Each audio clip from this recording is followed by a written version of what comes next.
Lakini baba wa taifa vile vile alitujengea taifa moja la Tanzania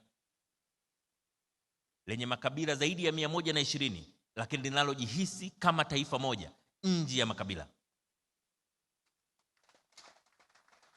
Baba wa taifa alitujengea taifa ambalo alijitambulishi na dini.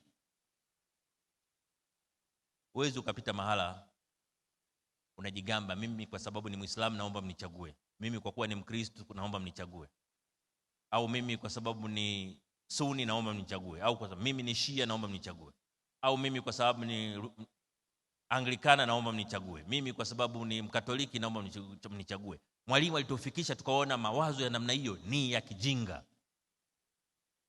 Kafanya taifa letu liwe taifa moja lenye mshikamano kama taifa.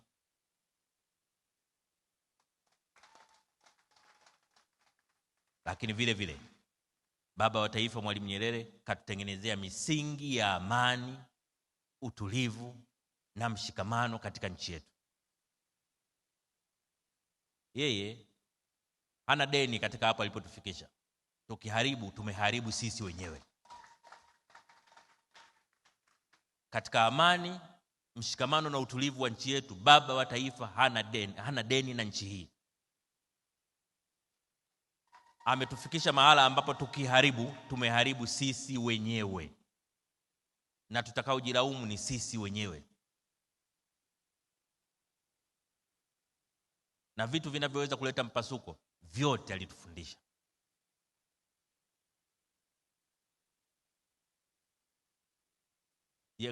Ukiendekeza mambo ya ubaguzi wa dini, kabila, eneo mtu analotoka, rangi ya mtu, ukipuuza maendeleo ya watu, ukapuuza usawa katika jamii. Kama taifa letu liliwahi kuwa na bahati, ni kupata rais aliyechukia rushwa kama Julius Kambarage Nyerere. Nyerere alikataa rushwa kwa maneno na vitendo. Kwa maneno na vitendo. Anapokuambia naichukia rushwa, alimaanisha kwamba anaichukia rushwa. Lakini vile vile taifa letu lilikuwa na bahati ya pekee ya kupata mtu aliyepinga kwa maneno na kwa vitendo matumizi mabaya ya madaraka.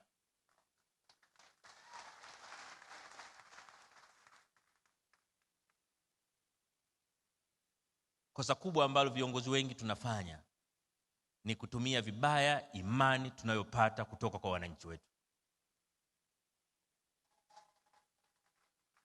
Ukiaminiwa na wananchi, maanake wanakutarajia utumie madaraka waliokupa kwa maslahi ya wananchi, sio kwa maslahi yako.